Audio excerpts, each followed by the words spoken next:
Bom, vamos seguir aqui no Morning Show. Podemos seguir aqui. Temos mais um assunto para tratar com o Zé Maria Trindade, presidente Jair Bolsonaro. Ainda não temos Trindade na linha. Vamos para a próxima assunto aqui da nossa pauta, então. Fefito, um assunto polêmico, né? Que envolve aí uma emenda a um projeto de lei que tramita na Assembleia Legislativa de São Paulo, uma proposta da deputada Janaína Pascoal. O que ela pretende proibir com essa ação na Câmara de São Paulo, Fefito? Olha só, eu vou levar um tempinho para poder falar isso, porque falar sobre esse assunto já é despertar questões morais e também religiosas para falar de questões individuais. Crianças trans existem. A gente não vai negar isso. Não dá para negar isso. No mundo todo essa questão é debatida. Crianças trans existem, crianças trans continuarão existindo. E eu sei que a essa altura já tem gente se revirando o olho, porque só de pensar nessa possibilidade já mexe com seus brios ou com o que você entende de mundo. Muita gente pode usar o argumento de que nascemos com cromossomos XX, XY e ignora, por exemplo, que há pessoas que têm cromossomo XXY, que há síndromes como a de Klinefelter que não fazem de pessoas trans. Mas o que eu quero dizer é que o mundo não é tão preto no branco quanto você imagina. É o seguinte, a Janaína Pascoal fez uma emenda a um projeto de lei da deputada Érica Malunguinho, que é a primeira mulher transexual na história da Assembleia Legislativa de São Paulo, e ela quer vetar a terapia hormonal para crianças e adolescentes transexuais menores de 18 anos e cirurgia de redesignação sexual a menores de 21 anos feitos pela redes privada e pública paulistas.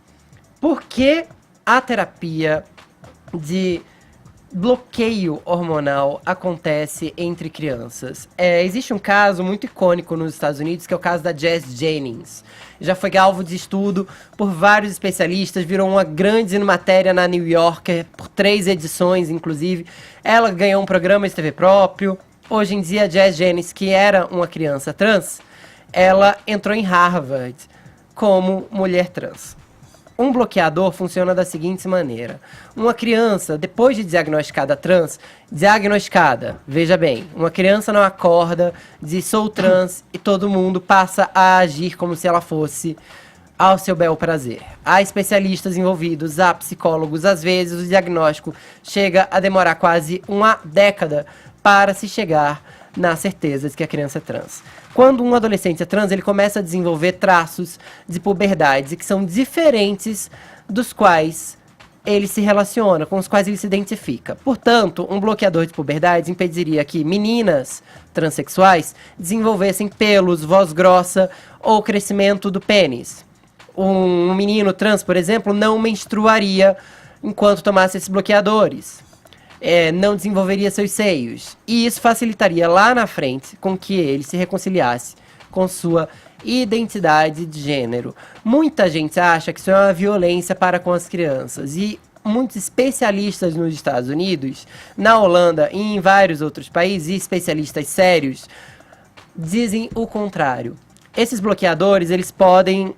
Muita gente deve se perguntar se você pode mudar de ideia. Esses bloqueadores, eles podem ser retirados a qualquer momento, quando usados até os 18 anos. Portanto, se eu fosse uma criança trans e começasse a tomar bloqueadores hormonais aos 10 e aos 15 resolvesse parar de tomá-los porque, sei lá, mudei de ideia, todo o prejuízo, entre aspas, que esse bloqueador pudesse trazer ao meu corpo seria revertido rapidamente. O corpo corre atrás do prejuízo. Lembrando que tudo isso seria feito com acompanhamento médico e psicológico. A Janaína Pascoal diz ter ouvido todas as partes em entrevista à Folha e diz estar disposta a ouvir todas as partes, mas não foi, por exemplo, ainda aos ambulatórios estaduais ligados ao Hospital das Clínicas, na USP, que faz um grandíssimo projeto sobre o assunto. Criado em 2010, esse ambulatório do Hospital das Clínicas acompanha hoje 85 crianças e 180 adolescentes. Há ainda uma fila de triagem com mais 140 interessados. Todo o trabalho desse hospital desse ambulatório específico para crianças e adolescentes transexuais se baseia em experiências holandesas e norte-americanas.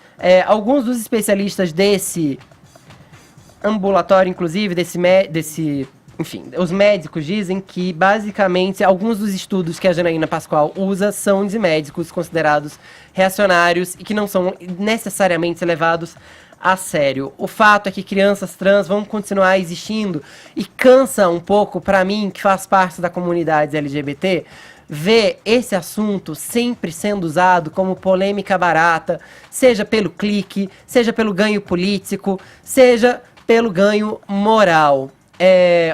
Um tempo atrás, meses atrás, eu falei que questões biológicas muitas vezes estão ligadas à moral cristã, ou à moral da igreja, ou qualquer tipo de moral, e muita gente achou que eu estava relacionando moral e biologia como se a moral mudasse um gene, por pura má fé. Não é o caso.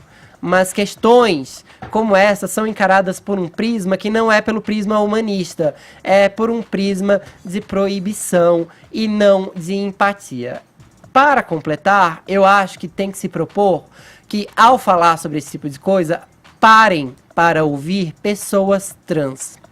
Parem para ouvir médicos que cuidam de pessoas trans. Parem para ouvir sobre a violência que pessoas trans sofrem desde criança. Porque o que eu consigo observar é um monte de gente tentando ganhos pessoais em volta de uma causa sobre a qual não entende. E mesmo que não esteja tentando ganhos pessoais, está opinando como se tivesse algum domínio sobre um assunto, alguma convivência com pessoas trans, quando mal sabe do que está falando. E não adianta dizer que tem muita empatia e sabe qual é o sofrimento de uma pessoa trans, porque esse discurso parece aquele discurso de gente que não resolve nada após massacre em colégio, sabe? A gente lamenta muito, thoughts and prayers, como se diz lá nos Estados Unidos, e nenhuma ação é tomada. Fito, deixa eu me corrigir se eu estiver errado. Esse é um atendimento que, pelo projeto, nessa emenda proposta pela Janaína Pascoal, ela vetaria esse tipo de o bloqueio de hormonal. Quando ela fala da cirurgia... Só perguntar uma coisa que eu tenho uma dúvida, Paulinha. No sistema público isso, no né? sistema público e privado também. No privado também. No privado para cirurgia de redesignação até 21 anos. A questão da cirurgia de redesignação, ela já acontece só depois dos 20 anos. Isso já é previsto. Sim. Então, até não haveria necessidade de colocar isso adentro, porque já existe essa restrição da idade de 21 anos para essa tomada de decisão. E não é assim, tomei essa decisão agora.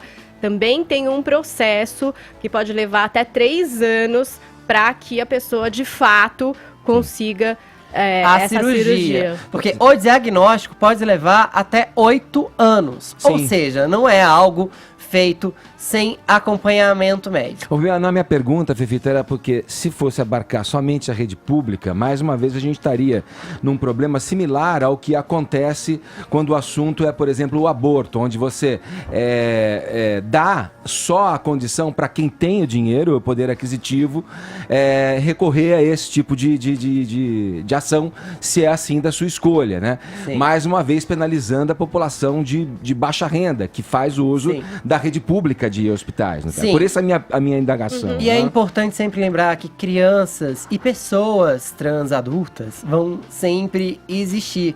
Assim como homossexuais continuaram existindo, assim como negros continuaram existindo, assim como mulheres vão continuar existindo, assim como homens trans vão continuar existindo. Qualquer minoria que foi perseguida ao longo da história, ela continuou existindo e se mostrou como prova de resistência. Perseguir uma pessoa trans não é só perseguir o seu lugar no mundo, é tentar fazer de sua vida uma vida pior, especialmente quando você não entende o que ela passa. Queria só fazer um contraponto. Eu acho que a gente tem que tratar com muita responsabilidade desse assunto, porque em última análise a gente está falando da saúde das nossas crianças, né? Saúde física, saúde psicológica, e como sociedade a gente tem que sempre almejar o que é melhor para essas crianças. E aqui tem uma questão muito delicada, que é a tendência a tratar a exceção pela regra. Certo? Quando a gente está diante de casos aí envolvendo saúde pública, a gente tem que considerar as estatísticas para tomar a melhor decisão, né, no caso concreto. E o que eu vejo na imprensa, a narrativa padrão, pelo viés progressista mesmo da mídia, é que todos os casos que tratam desse assunto, eles vão pegar tratamentos supostamente bem-sucedidos, né? E falar que essa é uma política pública que deve ser colocada. Eu não questiono a existência de transexuais e nem de crianças transgênero. Na verdade, eu tenho um vídeo publicado no meu canal, Caio Coppola, que se chama Crianças Transgênero. A questão é se essas crianças nascem dessa forma e quanto disso pode se atribuir a questões genéticas, portanto inerentes à pessoa, e quanto disso a fenômenos psicológicos ou psiquiátricos, ou seja, que podem mudar ao longo do tempo. Então, eu queria sugerir para o ouvinte da PAN uma reportagem especial da Gazeta do Povo, do Walt Heyer, e o título é o seguinte: Não se deixe enganar, crianças não nascem transgêneros. E essa reportagem ela é toda baseada numa obra de referência da Associação Norte-Americana de Psicologia, APA, em inglês, para quem se interessar. E o que é essa organização? É a maior organização científica e profissional a representar a psicologia nos Estados Unidos e a maior associação de psicólogos do mundo. Nesse mesmo sentido, se manifesta o American College of Pediatricians, né? Então, tem vários estudos desses órgãos, né, que são bem reputados internacionalmente, e o que diz o prefácio do Manual da Sexualidade e Psicologia da APA, que é uma publicação de 2014. Ele fala o seguinte, aqui eu vou trazer o principal dado comentado pela psicóloga californiana, a Laura Heinz, ela própria transexual. Abre aspas, a disforia de gênero em crianças persiste até a adolescência ou a idade adulta em, no máximo, 1 em cada 4 casos, sendo que a maioria desses meninos mais tarde se identifica como gay, não como transgêneros, e até metade das meninas se identificam como lésbicas, não como transgêneros. Isso aqui é fundamental, porque existe uma confusão gigantesca entre a questão do transgênero e a questão da homossexualidade. Então, muitas vezes, aquele jovem que na verdade, ao longo da sua vida, ao longo da sua puberdade, na sua vida adulta jovem, ele vai se entender como homossexual, ele pode sofrer de uma confusão, certo? E até dessa disforia de gênero em grau menos pronunciado e achar que ele é transgênero. Por isso que continua o estudo. A transição social precoce, isso é, mudança de papel sexual, como matricular um menino como sendo menina na escola, deve ser abordada com cuidado, a fim de não eliminar precocemente esse estágio do desenvolvimento da identidade de gênero. E continua o estudo. A transição social precoce pode ser necessária para alguns poucos, mas se descobriu que o estresse associado a uma possível mudança de ideia é significativo. Não à toa, os índices de suicídio, os índices de transtorno psicológico em transgêneros, transexuais, operados ou que sofreram tratamento hormonal é disparado maior do que na população comum. Então, aqui é só uma questão da gente tomar cuidado, de não tratar a exceção pela regra. Na verdade, a gente tem que focar justamente no que os estudos com ampla estatística estão apontando para a gente, que é o seguinte, olha, só 1 em cada 4 pessoas que se manifesta como transgênero é de fato transgênero, isso na melhor das hipóteses. É por isso que quando a gente trata da saúde de crianças, a gente tem que ser extremamente conservador, extremamente prudente, para evitar coisas que são irreversíveis. E o bloqueio hormonal é complexo. Mas o bloqueio hormonal, ele não é irreversível.